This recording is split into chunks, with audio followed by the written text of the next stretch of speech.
There we go.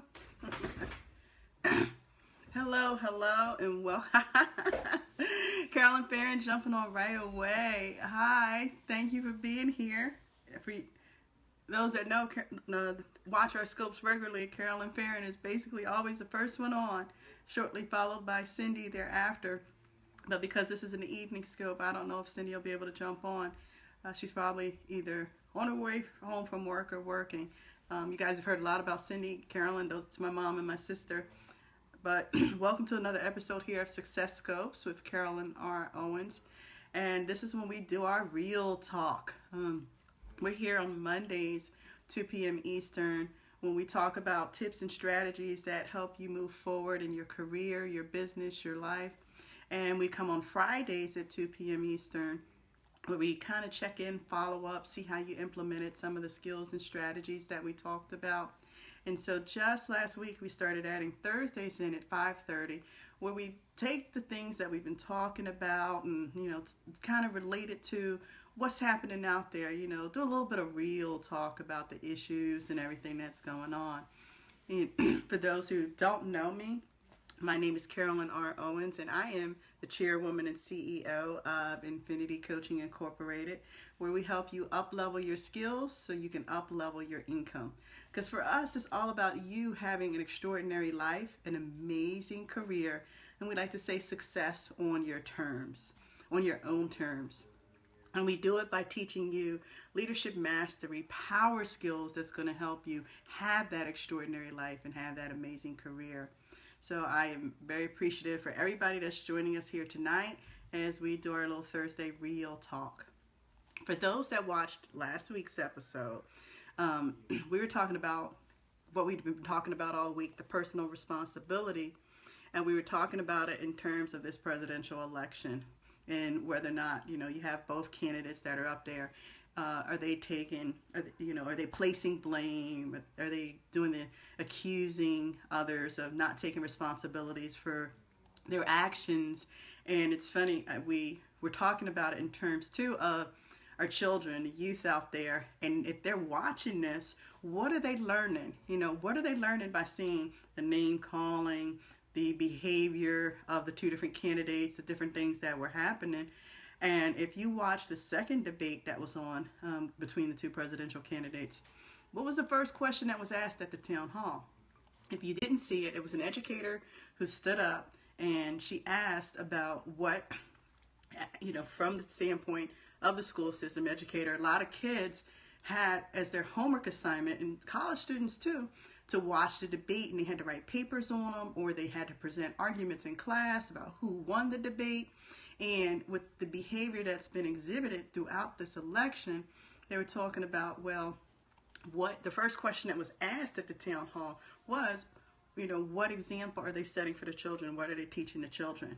So that's what we were talking about last week. So it's not just, here in my area, it's all over that people are looking at the example that we're setting in terms of our future, our kids, when we talk about personal responsibility. So some real conversations going around about that. So I thought it was pretty ironic that that was our topic last week, and to see that, it's a bigger issue than I thought it was about people, and that they're actually talking about it in the school system among the educators, and even kids are talking about it, that, what are we learning from this debate? What are we learning from these candidates?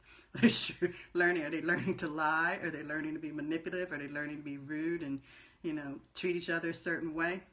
That's our future, guys, and this is what we're teaching them. But I just kind of wanted to touch on that point because I thought it was pretty cool that what we were talking about last week was the very first question that was asked at the town hall debate. If you're joining us for the first time and you're able to, I know some people are watching from their laptops, but if you can want to say your name, say where you're watching from, that'd be cool. Get to know you guys. And if you like what you're hearing and what we're talking about, share it on Twitter, show me some love, give me some hearts. I always forget to talk about the hearts because that's not, what I'm here for. It's really being able to have some real conversations and really kind of get that awareness and conversations going, because really with everything that's happening with the elections and everything, I think that a lot more people are going to have to step up and really kind of help guide and direct the future of our country, what's going to happen in our school system, what's going to happen with our economy and our communities. And I host a internet radio show that comes on Wednesdays at noon, and it's noon noon Eastern. It comes on Blog Talk, and it's called Let's. You can find it by going to Let's Coach. It's Let's Coach with Mark and Carolyn. And what we talked about this week actually ended up, it was a show we had planned a couple weeks before, and it correlated with the hot topics that were coming up. We had our guest, Ronnie Jo Krasner, who's known as the Midlife Dating Coach, and she recently had a chapter in a book that was recently released called Come Out of Hiding and Shine. And her chapter was Break Down to Break Through. Sorry about that. Break Down to Break Through. And she was talking about being a victim of sexual abuse. And as you can see, what was one of the other hot topics that came up, talking about, Donald Trump referring to Bill Clinton's behavior, and everybody highlighting everything that has been coming out about what Donald Trump has been doing, what he has done in the past, about how he has spoken about women, kind of accusations of groping them on airplanes, and different things that have come up. And I'm not saying put that disclaimer out, I'm not saying I'm for any candidate, which one. It's just that this is a topic that is coming up when we talk about sexual abuse. And that was what the interview was about. We were talking about love, intimacy, sexual abuse, and breast cancer. Because when people go through such traumatic events, when they have incidents of sexual abuse, when they have that breast cancer diagnosis, we think about the incident that occurred, we think about the diagnosis, the treatment, the healing, but a lot of times we don't think about what's happening internally, inside, emotionally with that person. And if they just started dating someone, or how's it affecting their marriage, and being, able to trust and love, and even wanting to be touched. So that was what we talked a lot about. And you can find it if you go to the Blog Talk Let's Coach. It was a really wonderful interview that talked about some key points. But in working on that interview and preparing for it, it is the timing when a lot of that came out about Donald Trump and the accusations and different things. There was a person, a social media powerhouse that's on Twitter, and I believe I have her name right, Kelly Oxford. And she, at the time, went and posted on social media for people who have been victims of sexual abuse to type something in there, put something in the comments. And she went into it thinking she was only going to get a couple of comments. And when she posted it, it was like about 50 people per minute responding, writing something on there. And I think it was on a Friday that she did that. But, you go to bed, you wake up on Saturday. When she checked it, she saw that over 27 million people had either, viewed it or had written a comment. She's imagined all the overwhelm. So with this, the accusations and talking about the sexual abuse and the different things that may or may have not occurred, it has caused, some awareness. It's like people say it's that rally cry for survivors that are being, people who have been through sexual assault, been through rape, been through sexual harassment, or speaking up about it and saying, yeah, it happened to me too. But I also want to throw that caveat in there. When we think about sexual abuse, we think about sexual assault, we think about harassment, we think that it only happens or primarily to women. But there's a lot of guys that have been through it too. And the thing about, the guys, it's like, oh, somebody grabbed their butt. It's supposed to be, woohoo, take it, you're a man. It's like, that's supposed to be a compliment if a woman is touching you in certain ways. But I've seen incidents where, because I have a human resources background, so there's a lot of different cases and things that I've studied, I've seen, in cases where you got, some husband at work that's being inappropriately touched by his supervisor or something, and hey, that's not what, this guy really loves his life, that's the wife, that's not what he wants, but then how do you prove this case that this guy is being touched inappropriately? Because they're like, yeah, right, okay, come on now. So it does happen to men as well. When you think about cases of sexual abuse, sexual harassment, the numbers are, I think, higher now but I think people get more comfortable about speaking up about it because there's a stigma that goes with it. When you think about having to tell somebody that you get into a relationship and you start dating someone, and you got to tell them, hey, oh, by the way, I was sexually abused. Because how is all of this going to show up in your relationship? If you're in, and it's one of the things that Ronnie talked about, she's very blessed. Her story, part of her story is that she had been married for 26 years and ended up getting divorced. And for her, at in 50, I think she was 50 at the time, getting back into the dating game and how she approached it. And she ended up being blessed with a wonderful husband who she was able to tell about her experience with sexual abuse because it happened when she was very, very young. And not just the sexual abuse that she experienced, but in the course of writing the chapter for the book, she finishes writing the chapter one day. And within like the next day or so, she gets a diagnosis of breast cancer. And again, he stood by her side, and it was just their relationship is even stronger when they go through experiences and talk about the different things, which is great, the communication that they have. But imagine that person, and again, men can be diagnosed with breast cancer too. We, often overlook that it's not just women, but men. When you're going through experiences of, say, the sexual assault, you're going through, the treatment, the healing, the breast cancer. Did you have to go through a mastectomy where your breast removed? And for a lot of women, you're taught that femininity is connected to your breast. That's the part of what makes you a woman. And so now, how do you have to face the world and be intimate and loving and trusting with someone when you've lost that part of you, or that part has had to go through some serious treatment? Because a lot of the process and radiation and chemo and whatever you have to go through, it's no joke. I have friends who have experienced it through different forms of cancer. And I would tell you, when one person described it as her breast felt like it was a hot tamale on fire. So you go through that, and then you think about that thought of even not just intimate relationships, say with a partner or a spouse, but you begin to question that relationship you have with God. When you start saying, God, why me? Why is this happening to me? I've done everything you've asked me to. I've done everything right in life. Why me? So you start really trying to figure out that internal process, that emotional process that you're going through. So with all the accusations and allegations and everything that's come up, when we talk about Donald Trump, we think about that, hey, this has raised some awareness for people who are experiencing this, that they can have the conversations, that they can truly get healing they need, that be in a loving relationship, to have that intimacy.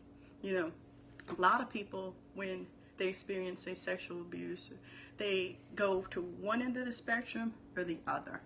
They will either not want to be touched, they don't, can't have that intimate connection with someone, or it's very difficult to have it.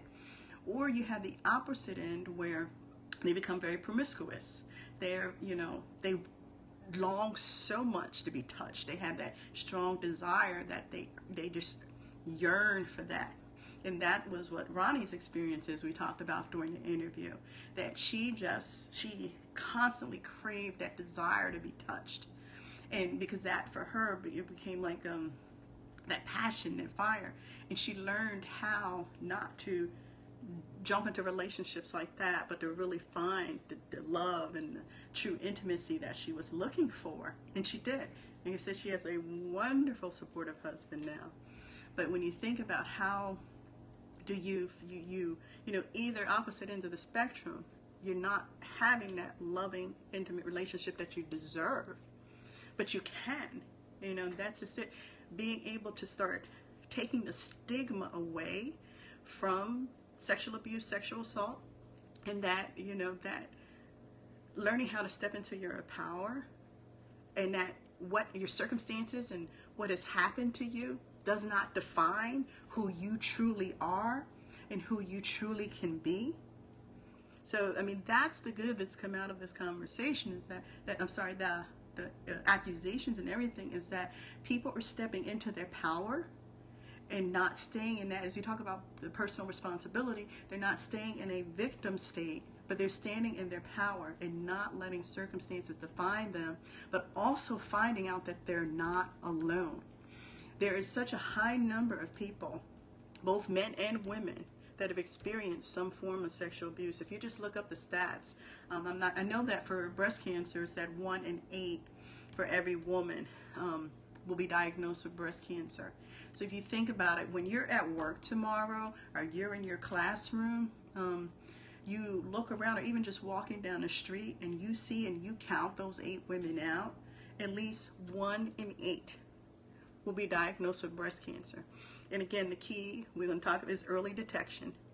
So when we talk about Shannon Moneymaker, who is one of her and her husband are the founders of 4-3 Sisters, and that's we call them the Pink Firemen, where his 3 of his sisters actually died within 2 years from breast cancer. And they go around educating people and providing resources for people to get the exams. But one of the things she said not too long ago was, instead of Netflix and chill, can you have some Netflix and touching the breast? Can you actually, do the exam, plan on Netflix and do your breast exam? And that way you're trying to find out, because don't put it off. That was the thing that I've talked to a lot of survivors about, is that they did it early enough that they were able to find it. And we put it off, and we don't want to deal with it, we don't want to face it. But I encourage you, go get the exams. And yes, once you do it, it takes the relief off. But God forbid that you do find something. Don't let it, as I said, don't let your circumstances define you. Step into that power and step into that strength. I see that Cindy joined us. I told you guys she'd be here.